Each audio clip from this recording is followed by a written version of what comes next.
what I took from it is that it's very unlikely that we're going to solve any of the big crises out there inside our comfort zone. It is very unlikely that everything that we need to do to fix things is going to feel very good. And it's very unlikely that we can just continue doing what we've always been doing, that has gotten us into that very crisis. And I just, I try to remember these moments a lot and, share that idea that maybe now is a good time to leave our comfort zone.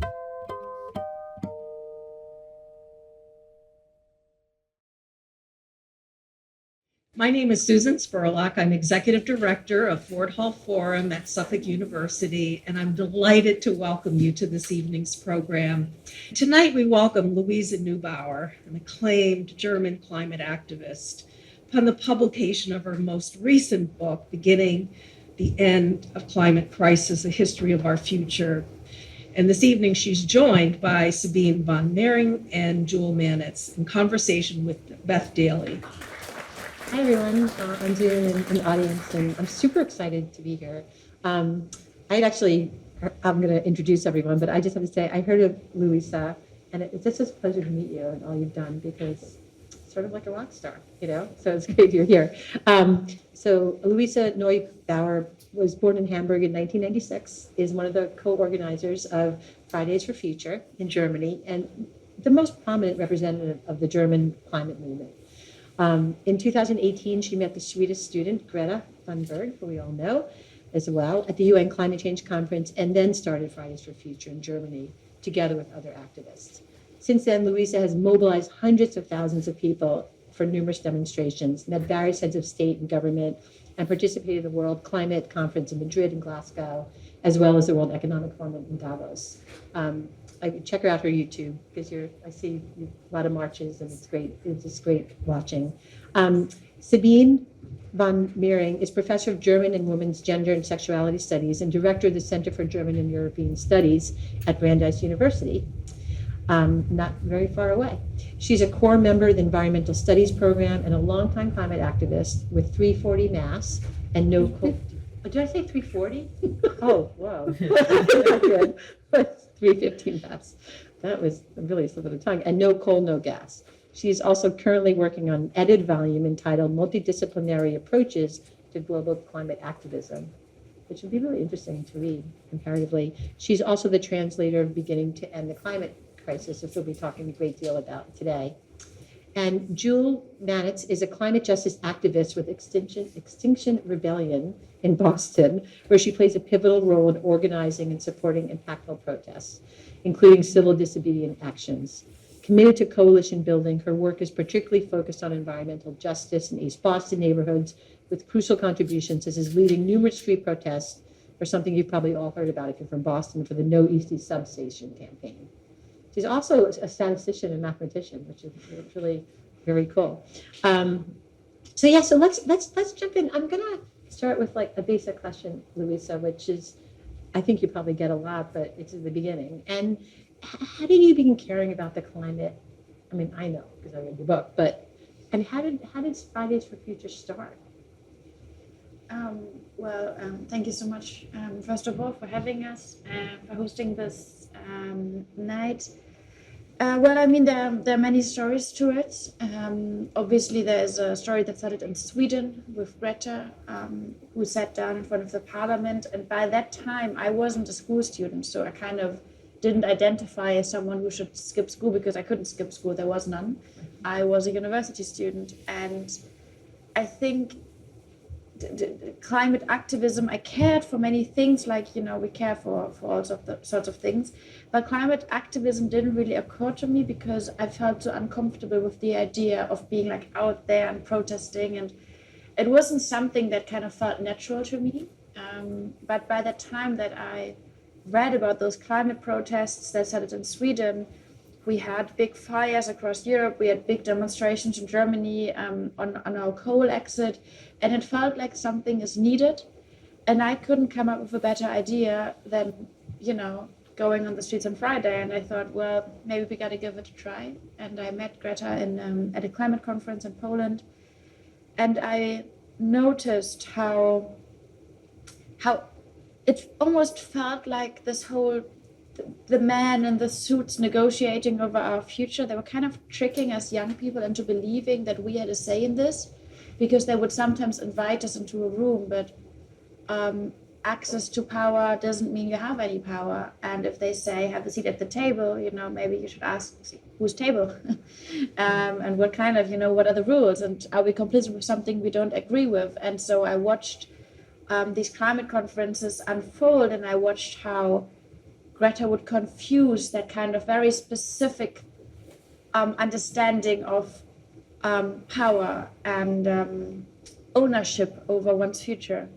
And so I thought, okay, well, maybe we try it. And luckily enough, I wasn't by myself. I went back home to Germany.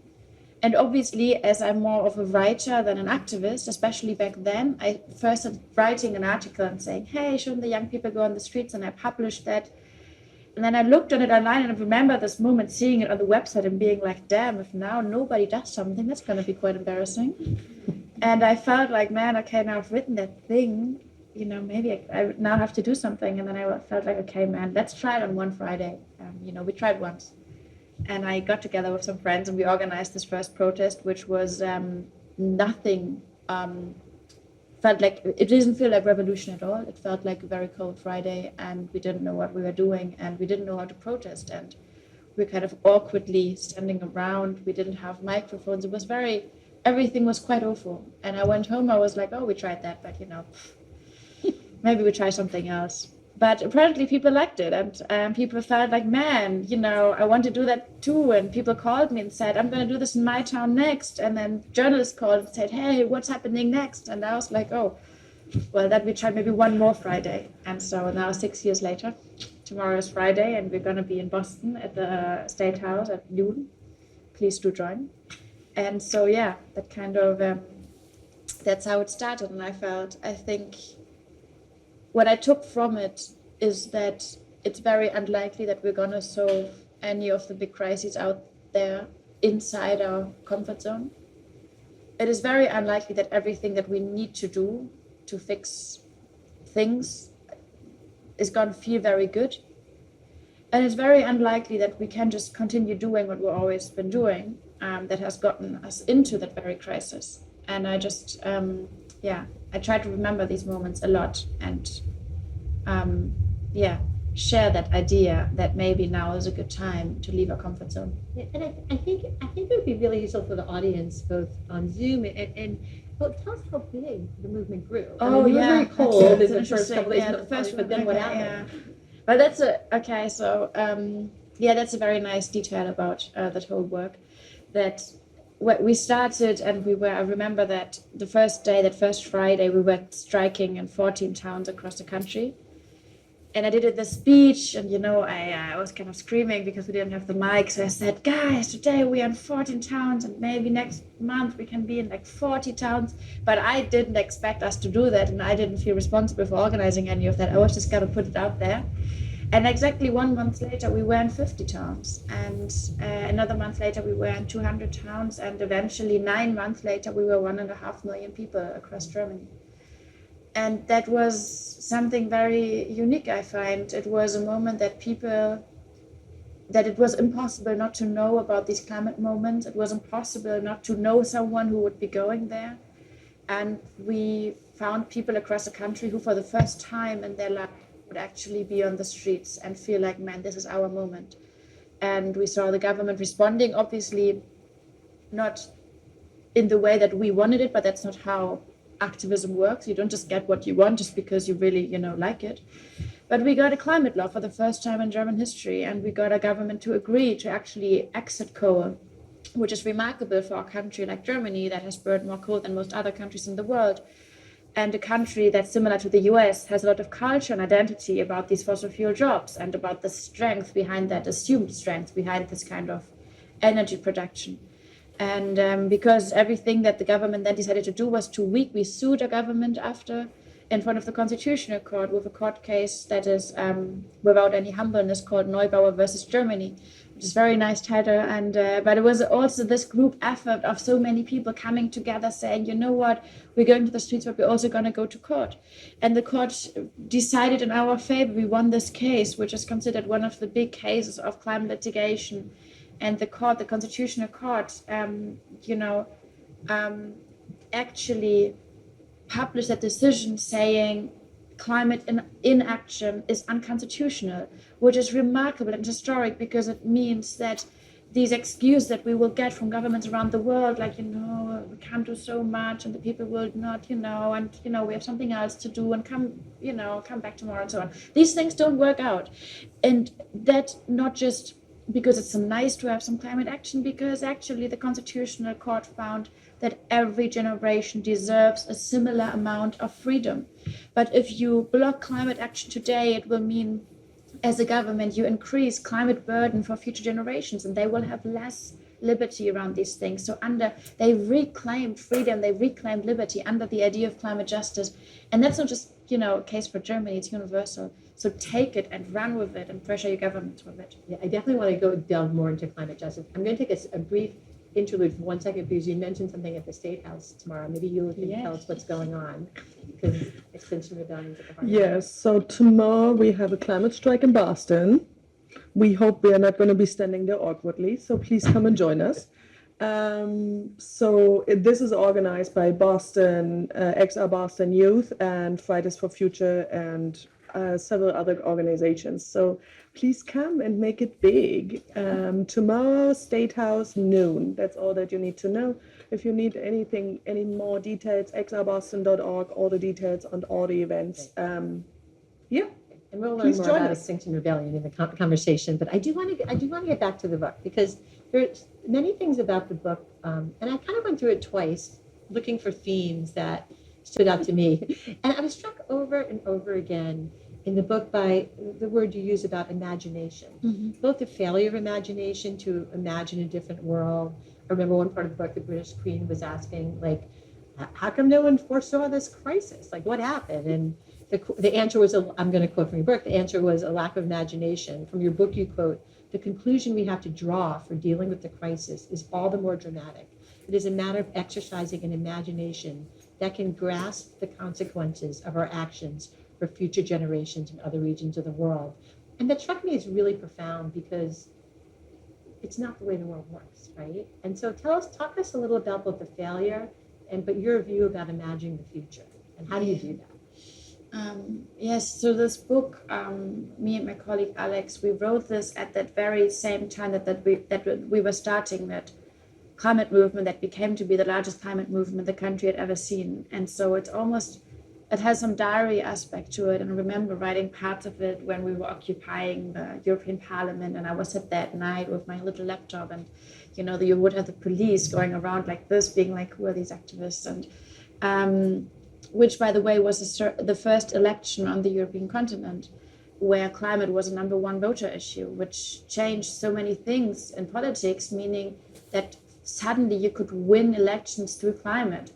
When we look around in the US right now, you would find that probably most people in politics right now agree that climate will make you lose an election, and we need to change that, make it a nonpartisan issue, and figure out ways for politicians to feel like they can win with climate again.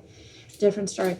So in this book, we looked a lot into social movements of the past and big moments of disruption of the past, trying to learn from them, because we just don't have time to invent the wheel again and again and again. And we found out that there is some very profound writing coming from the Cold War, where some German philosophers would sit down and kind of attest that as globalization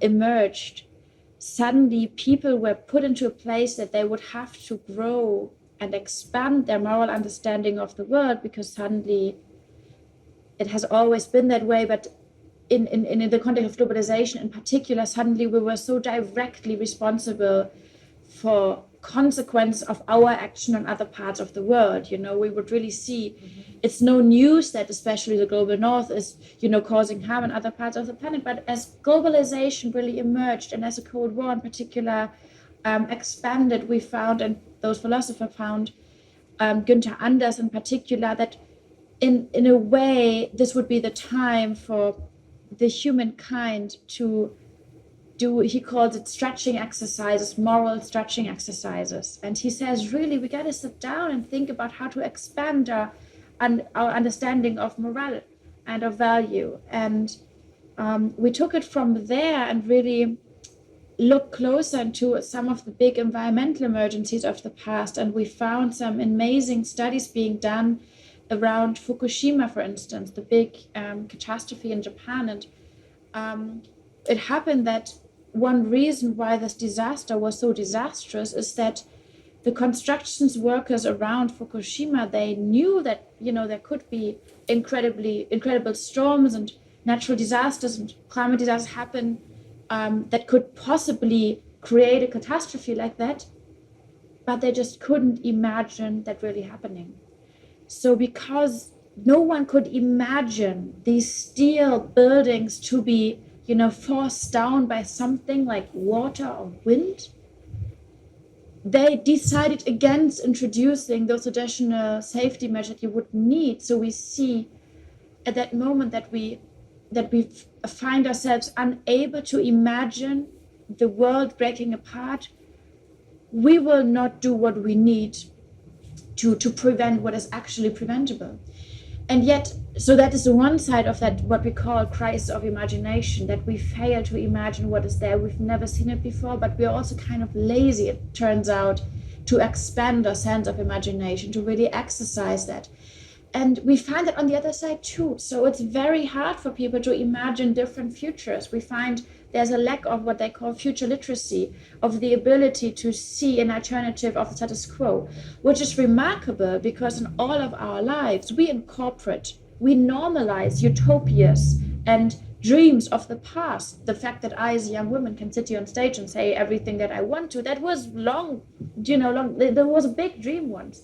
The fact that there are unions and workers' rights, that there's something like a right to disobey, all these things were dreams and part of an imagination of past generations. And we were quick to normalize this in our everyday life, but now find ourselves unable again to imagine that this might as well count for the future. And so we consider this to be a utopian gap. We take utopias from the past, we normalize it, and then we sit around and everyone else coming up and saying, hey, could we do it differently, is considered radical or naive. Just like those people who worked so hard for our present to be what it is. And so we find that when it comes to climate injustices, we are not faced with a lack of solutions or answers, but we are faced with a lack of imagination, of active imagining, of kind of learning from the past in a way that it would actually create new futures.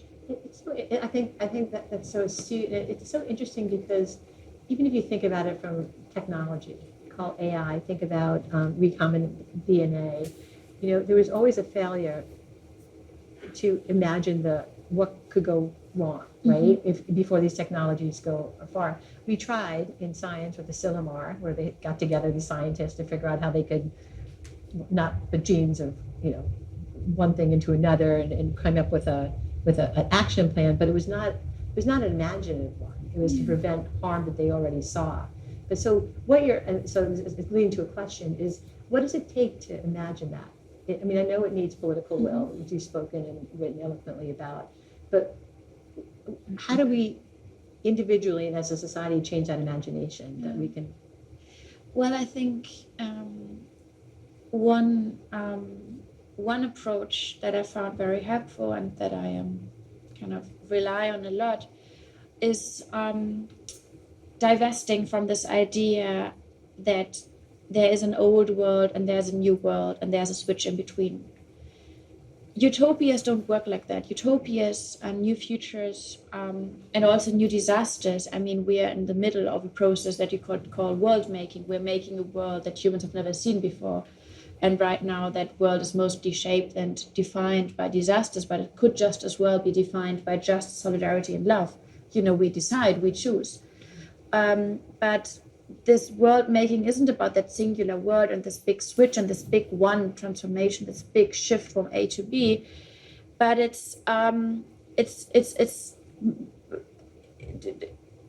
shaped by little stories and little and small worlds being created and collapsing. And so when we train our sense of imagination, the first thing we can all do is look closely and find out what little worlds are right now collapsing. Speaking of small ecosystems, small communities, dreams of these children that have stopped dreaming about another world and another future because they're so harmed by the pollution that we see around the world. Looking closely would find the most disastrous futures unraveling in the local, but we would also find these amazing examples of something that could become part of our lived lives, of our normality. Thinking about, I mean, in the US and around here, there's so many examples of communities rising together around grief and around loss, creating solidarity, creating communal systems of care, reshaping our understanding of oppression and kind of transforming it into a system of respect and of empathy. We see that even in the most unlikely places, I'm thinking of Texas, Port Arthur, we met some amazing activists before, such a polluted areas, you would see the small stories of people coming up together and saying, hey, we're gonna fight against those big industries, we're gonna fight for our lives, and we're not just gonna come back to an old version of this place, but we're gonna create a new home for us. So as the crises are so big and they tend to overwhelm us, that is just the moment to look for the small worlds and look for the small stories of loss and of success, and find out that if we want to, find a utopia, we don't need to watch movies. We can see them everywhere all at once. No, that's really beautiful, and I like the idea there's no switch on and off to the before and after future, right? Like that's really critical, and looking individually. And please, Jule and Sabine, jump in also, because I want this to be a conversation, but I have a million questions and I will continue asking them. But the other part of the book that really struck me is around individual action, and when I used to cover climate in depth, it was always about, it's a big problem, we can't solve it individually. And then the narrative switched, and it was, oh yes, you need to have your water bottles and bike, and you know what I mean, and have paper straws, like that. I think you've made some fun of, but both are true, right? But how do we get out of that idea in the book that you talked about, the individual action sometimes may prevent a society from taking big, bold political action? Because we're all sitting there saying, "Oh, I'm doing my part," but that part is never enough, right? Mm-hmm. So how do you turn that tide? I'm going to start, but I would love to hear from you guys as well. Yeah. There is a term called green guilt, right? So shaming individuals and not living the perfect, sustainable life, which gives people that sense that they don't deserve to be somewhere out there doing political work, and that they haven't, checked all the boxes to kind of be qualified to join a climate protest or even have that climate conversation.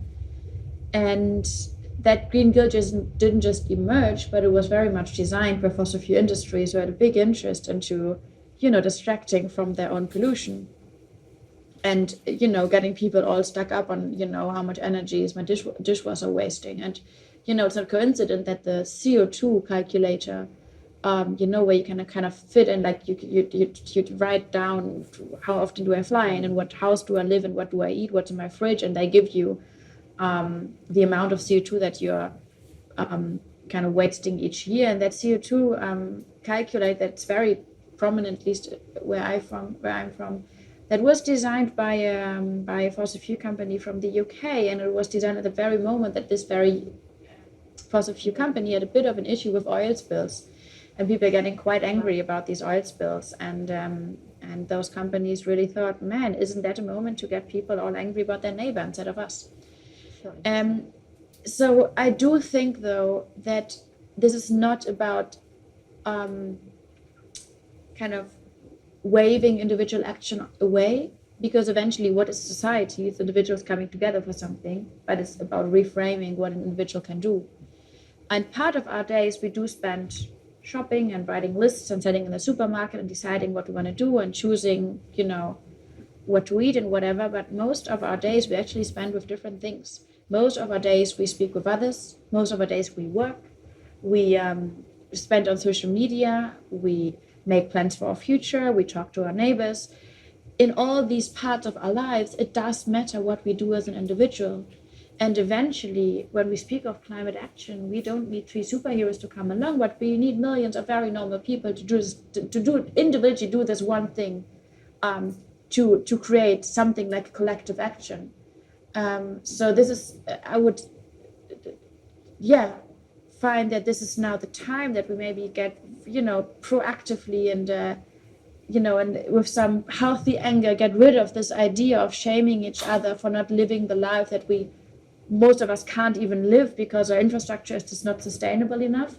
But instead understanding that as individuals we do have a job, and that is coming together as a collective, understanding each other as part of a community, talking about the things that matter, questioning what do I study, where do I work, is there something that I can make use of in terms of climate. We do need people to feel important and feel like they matter, because they do.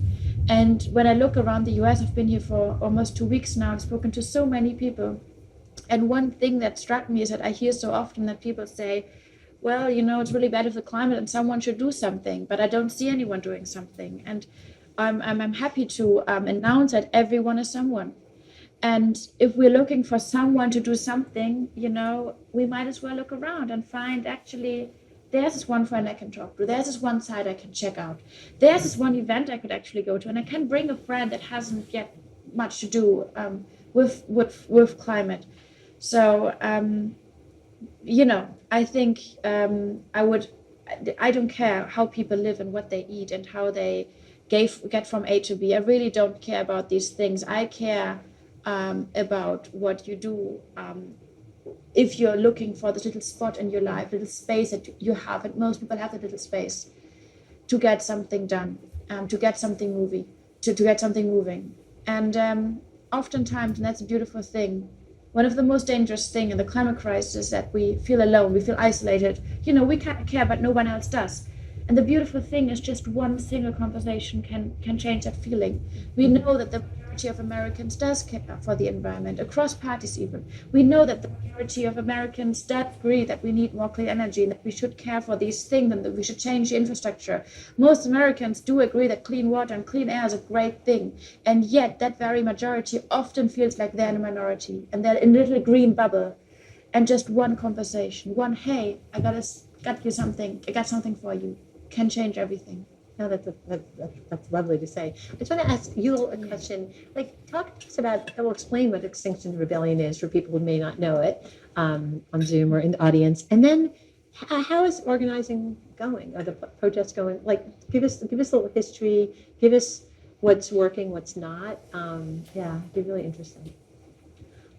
So Extinction Rebellion is an international movement. So wherever you live, you don't have a way out. You can go to a chapter or you start one. And in Boston, we have been existing since around 2019. There was a big push for it from the UK, where there was actually the opportunity there to really push the government to declare a ecological and climate emergency, and based on that, and not more is possible towards moving to a more community, a more future that it might be actually livable. Extinction Rebellion is special in the type of different climate movements in the way that we are using different type of methods, but we are in particular using also civil disobedience. Civil disobedience in the past has been doing a lot of changes, and especially in the US, I assume you attended history class. There were changes done, and really civil disobedience kind of really being a little grain in the system to break laws in a very thoughtful manner. So that is usually trespassing and disturbing the peace. So very kind of minor misdemeanors, and nobody ever got convicted yet. So we have been active quite a while, and we are using all kinds of things that can be blocking a bridge to Seaport and building a little tea party in a little bit. So what usually is a hell of a rush hour craziness, and then people were drinking tea in the middle of the bridge, which is a nice antidote. Or mooning the Senate, tell them to stop passing gas, or protesting the Eastie substation by staging a picnic on an area that was supposed to be a park for the community, and now is a massive electrical substation in a flood zone. And where I grew up, well, I kind of learned that electricity and water doesn't mix well. That doesn't apply to Eversource, apparently. They have different rules. So we do these kind of humorous, but also very artsy actions. We like color. You might have seen the pink flyers. And we like a good party because it's not a good party. It's not a good community if you can't dance, right? So the first protest that I participated was actually I came there by myself. That always feels very awkward. I absolutely agree. That's weird. That's getting out of your comfort zone. But being in that protest, being around that tea tent and being oh, this is actually fun, and we're singing, and it was very calm and very fun. And I encourage you to show up. Make a friend, because I just want to go back to the Green Guild. I think that makes people feel actually very, very lonely, because you're kind of hiding away that you were craving a burger, and how dare you? And it's so right. Everyone does all these things. We try to be better, but we cannot be perfect in this. And what I've found in being an activist, Extinction Rebellion, is really community, meeting extraordinary people like them on the stage, and having a community, and not having to explain that I prefer not to have that plastic bag, and another 5 minutes of my life that I didn't waste to explain that. So if you feel lonely in that Green Guild, come and join like-minded people. You will find them.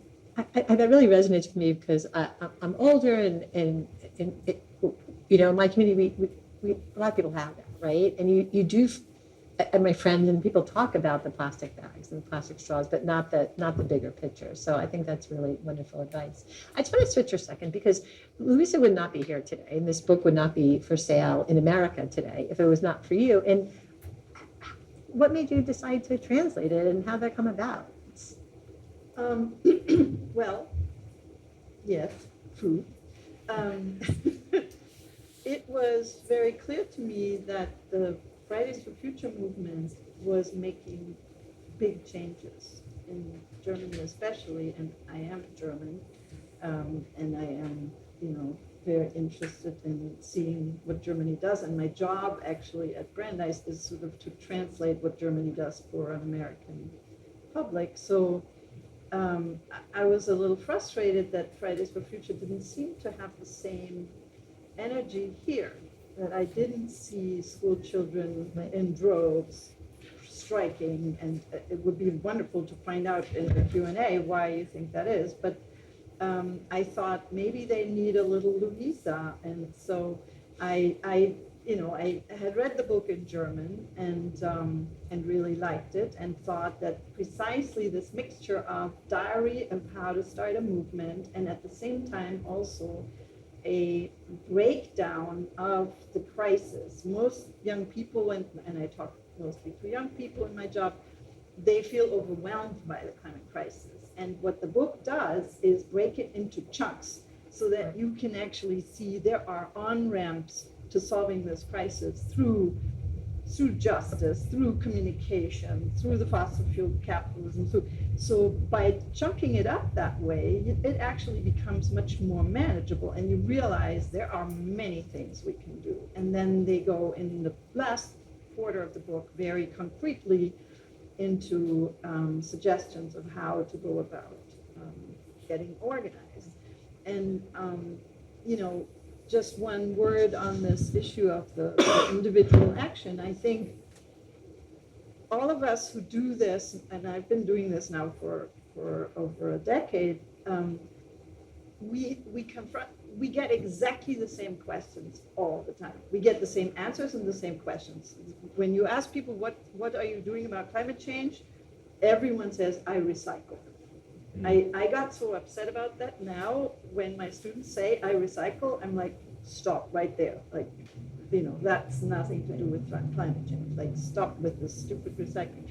So that's one thing. The other thing is, but individual action can't solve the problem.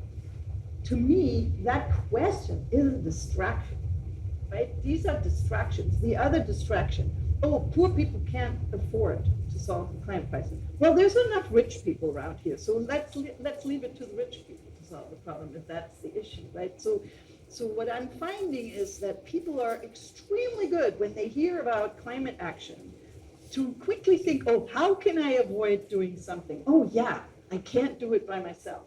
Yeah, it's too big. It's not easy for poor people. It's like, but are you poor? If you're not poor, what are you doing? Like, there's like a lot of defensive action on many people's parts. And I thought this book sort of really doesn't leave people with these defenses. You cannot read this book and not become active. And so I want everyone to read this book, and then I want them to call us. No, I think that's a great. I felt similarly as the book progressed. I do want to be cognizant to make sure we open up to audience questions, but I just, before that happens, I do want to say this idea of who's on your side. Like when you were with Angela Merkel, right? And you knew that she recycled, right? She was recycling in 1995 or whatever year that was, 1995. But you had a question that's like, my question to you is, what does it mean for you to have people on your side? Because you talk about these, gigantic climate meetings with men in power or whoever's in power. Usually men. Yeah, that usually and I've been, at many of these climate conferences, and I will reflect on that. It does feel, and to journalists too sometimes, but mostly to the youth activists, that there's a patting of the head. You know what I mean? Mm-hmm. Good on you, and great. You're the first, but not a lot of taking it seriously. So what does it mean for those group of people to be on your side? And maybe it's a very simple answer. The suit men? Not just men, but people in power who are at these tables. Prince William, yeah. I'm on the jury of his Environment Prize, so we sometimes Zoom. Yeah. He also sometimes struggles to find the mute button, which is a refreshing observation. Well, I'm not. I don't think.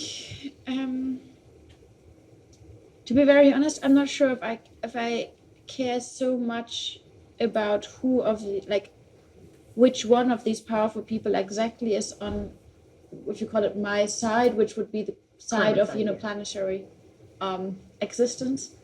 I don't think that it matters so much for my work, because I see it like this. We try to, as a movement, and I as an activist, we try to open the doors as widely as we can.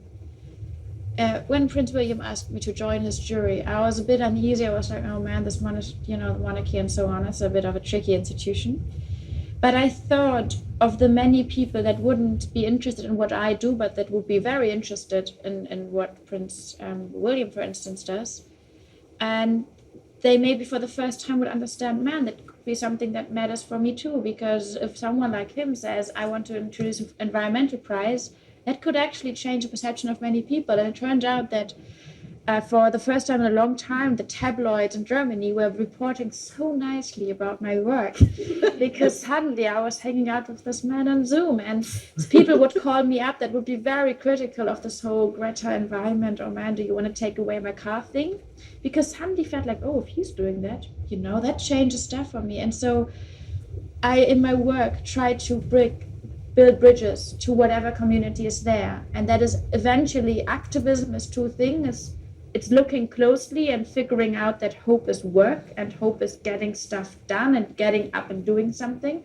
And the second one thing is translating a crisis out there into so many different languages that people feel like, man, that is something that should concern me too, because even if you don't care about the climate cares about you, but also there's something I can do about it. It might be fun, as you say, and there's hope to it.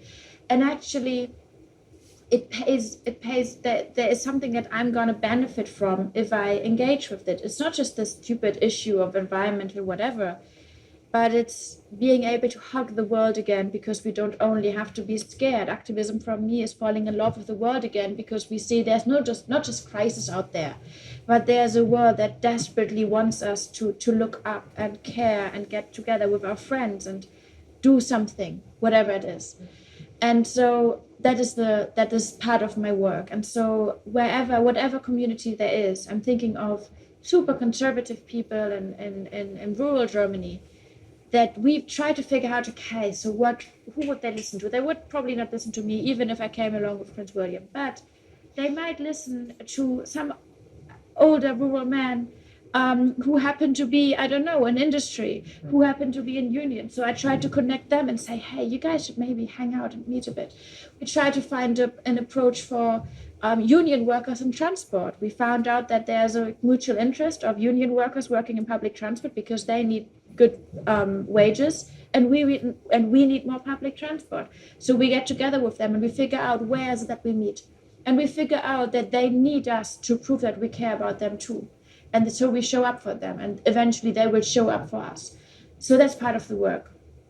And yet I find there are many people out there, and I would include some people in leadership positions in politics around the world, that are so deep down stuck in their political beliefs around the world that it's impossible for them to just look at a crisis and acknowledge, man, that's big and I should do something. They will figure out, so is it going to win me an election or not?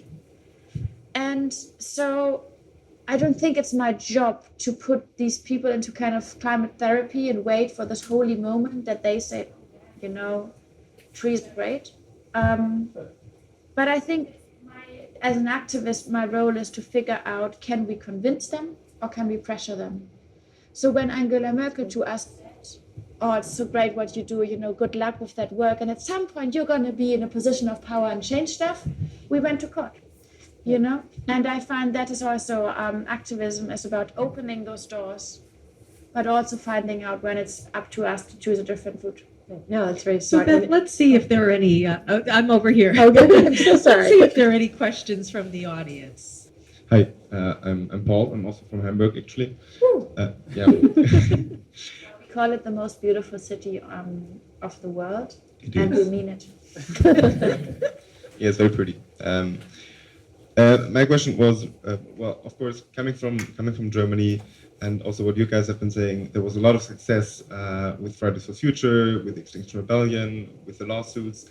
Now, you guys already said that in the US, there hasn't been that kind of success yet, despite many things having been tried. So I was wondering what you guys think needs to happen next to kind of rekindle a green fire for, I don't know, more climate action to come and for the silent majority to take back America. Yeah, Sabine. So when I said that, I meant 2019. I mean, we've done a lot in the United States. There has been a lot of action. The Sunrise Movement, Extinction Rebellion, 350 Lawsuits. There have been lawsuits, some successful, some not. I mean, as Bill McKibben said on Sunday, the IRA, the law that we have on the books now, which is the biggest pro-climate law, wouldn't have happened if it wasn't for Sunrise's push for the Green New Deal. So I think, and the book that you mentioned that I worked on, which is coming out next year, is a handbook on grassroots climate activism, and we actually looked worldwide at what people are doing, and what's really important for people to understand is that climate activism isn't just going to the streets and protest. There's a lot of climate activism in our towns. There's the so-called quiet climate activism. There's a lot of people who are doing, Extinction Rebellion did stuff, they did standouts outside the State House every day, right, for months. But there's also people who are reading the small print of the laws and figuring out what needs to change so that we can stop building out of fossil gas infrastructure in Massachusetts, for example. And there's, Mothers Out Front has worked hard in Massachusetts to try to stop gas leaks. And so there's a lot going on. And I think when people say, I don't know what to do, my feeling is always they haven't actually tried to find out what is being done. Because if you do, and most people have these instruments in their pockets that tell them everything. If you ask those instruments, they will tell you what's going on in your town, in your neighborhood. There's a lot going on. So I don't subscribe to the idea that the climate movement is dead. I think quite the opposite. The climate movement has sort of infiltrated everything, but we're also much more intersectional now. And so that means that we pay attention to climate justice, environmental justice issues, that more so than we did 10 years ago. And I think that also means that sometimes the climate movement may, for example, support that undocumented people get a driver's license, which sounds really weird. Like, why is the climate movement supporting that, right? Because then more people drive. But that is a social justice issue that climate people, because we're activists, realize we need to get behind. So there's a lot of stuff happening. I think if you want to find out, you can. I think the difference between Germany and the US is, and prove me wrong, is the understanding that active participation in the democracy is voting only. And I think in Germany, we have a little bit of a historical responsibility to be more active, a lot. And here it's often like, well, we put these people into the office. So, like, speaking of Boston, we have a green mayor, we have a climate governor, but what have they achieved? Right? We have a bunch of bus lanes that nobody enforces. Bike lanes are getting a little better, but it's still it's really a dangerous thing to bike in Boston. And our governor, our so-called climate governor, is not even able to commit to stop building fossil fuel infrastructure. It's almost 2025. And it doesn't make ecologically sense, it doesn't make economically sense. And the people who are paying for this is us, all of us, for all these fossil fuel infrastructure that we can't afford, ecologically and economically. So what does it take? No coal gas took off the last coal plant in the region. Lobbyists have been doing a great job in selling fracked gas as natural gas and transition fuel. We have to stop that. We have to hold our leaders responsible, accountable. And that is not done by voting once every 4 years or whatsoever. Mm-hmm. That's done by showing up, standing up, writing letters, and really showing up again and again and again. Mm-hmm. Otherwise, they will just listen to what the lobbyists are telling them, and it's an easy life for them. They're going home, and they're going to get reelected. Great fun. It's really interesting. I mean, maybe this is an obvious thing, but it needs both, right? You need that, my husband's on the solar committee to get more people doing solar in Western Mass. But it seems like if you don't have that push for politicians to change, we were talking before about citizen assemblies, you correct me and said people assemblies, to have a real representative group of people making decisions or advising on those decisions so those politicians do something about it. And so I just want to ask Luisa, talk a little bit about that. Do you want that quiet part and the? I think your answer is gonna be whatever works, but yeah.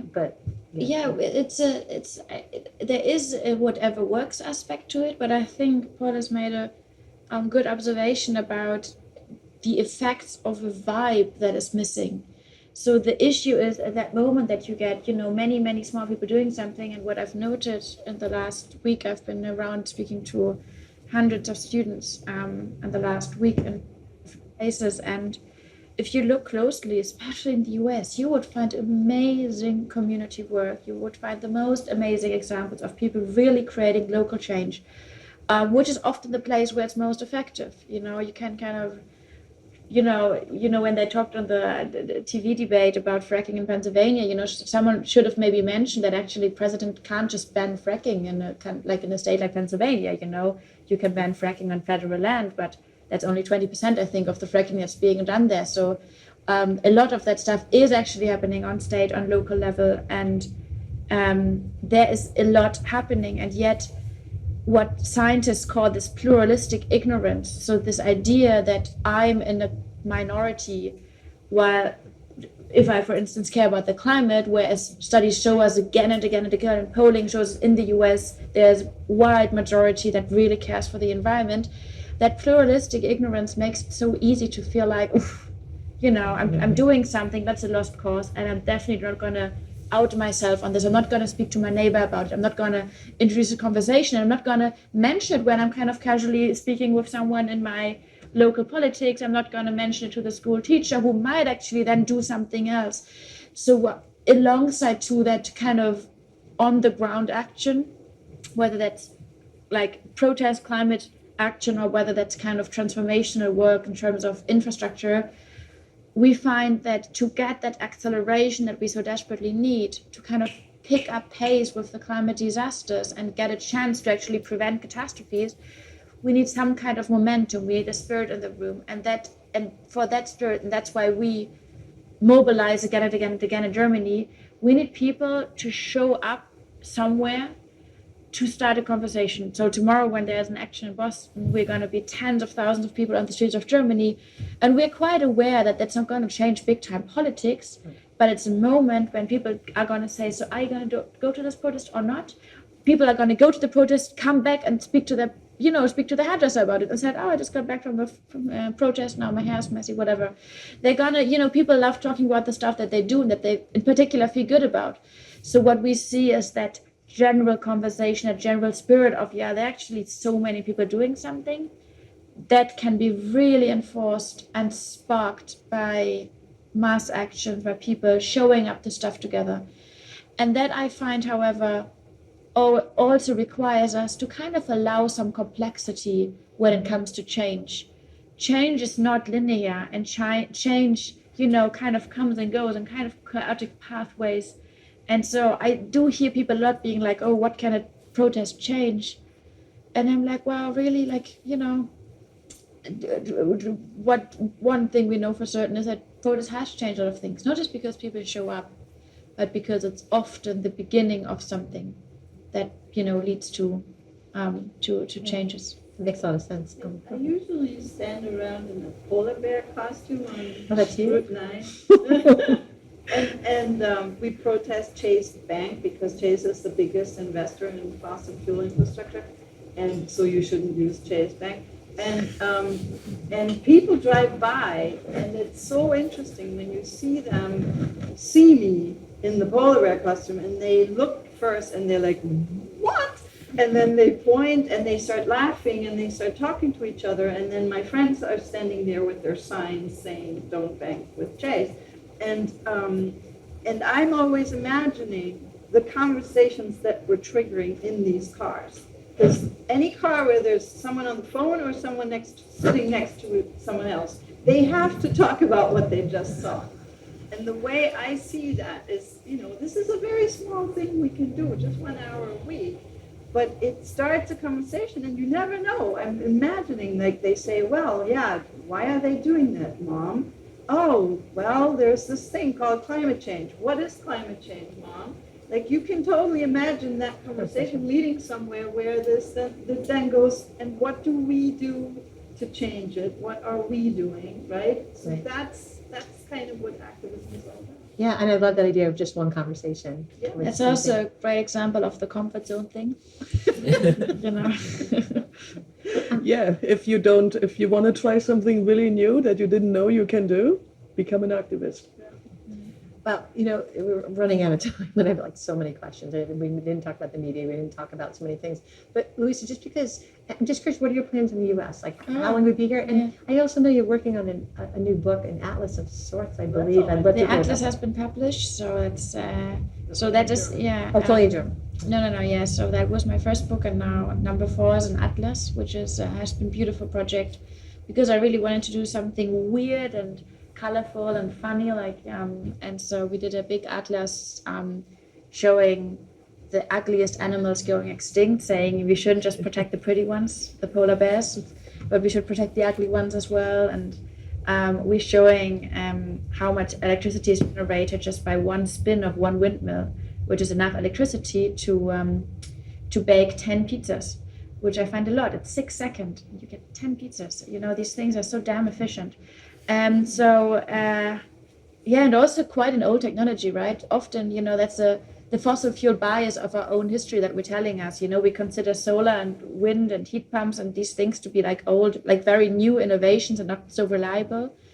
We find out that actually the first car invented was an electric car, and windmills are much older than oil pipelines. And we see that actually heat pumps are a very old thing, and that this first solar panel was up 1913 in Egypt. And so actually, if you want to have some reliable technology, you shouldn't maybe trust this new fossil fuel stuff, but kind of go back to the roots. But that's just another way of, how fossil fuel industries are trying to frame some source reliable and powerful, and the other is kind of new and wishy-washy. But now, yes, so I'm doing all this work in Germany and in Europe, and I find that, as an activist, it's an increasing difficult climate to navigate between a democracy that's on fire in many places, a planet that's on fire, people that are in despair, and a lot of reasons, I guess, for many people around to kind of give up hope, if that's something you can actually give up. And I found that also we see the climate again, after having united so many people, is polarizing again.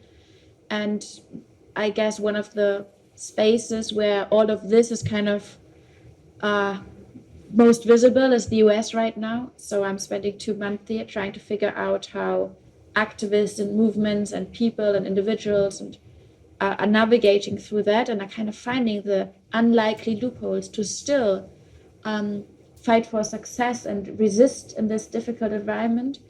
Because I guess if people in the US, and I'm not expecting everyone, but just if a few people in this place here, in these places, are figuring these things out, that will actually be quite robust solutions that can be applied elsewhere.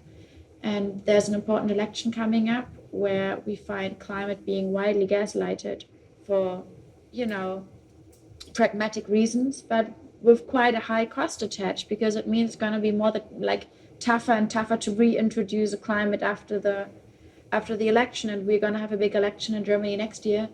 So not wanting to increase the pressure on all of you, but everyone is watching. Everyone around the world is watching right now what is happening in the US, how people are voting. And if you can do anything in this kind of robustly blue state to get people to go out and vote and to prevent disaster in November, then please do it, because this is not just an election about this country. It's an election that matters for so many people around the world, and not just the precise outcome of this election, but also how people are working around it and are creating hope around it and getting something done. And I'm promising I will tell all the hopeful stories that people that are writing around this, to make sure that we learn from it around the world. That's great. I mean, I feel like I've learned so much today, and as a cynical journalist, sometimes it was a really hopeful conversation. So I'm grateful to all of you, and I wish we had another hour or two. So thank you. Well, thank you, Luisa, Sabine, and Jule. Thank you so much. You have really inspired me. You're inspirational and inspiring. Thank you so much for your important work. Beth, thank you so much for your beautiful moderation. And to our audience, thank you so much for joining us. Have a good evening. Good night.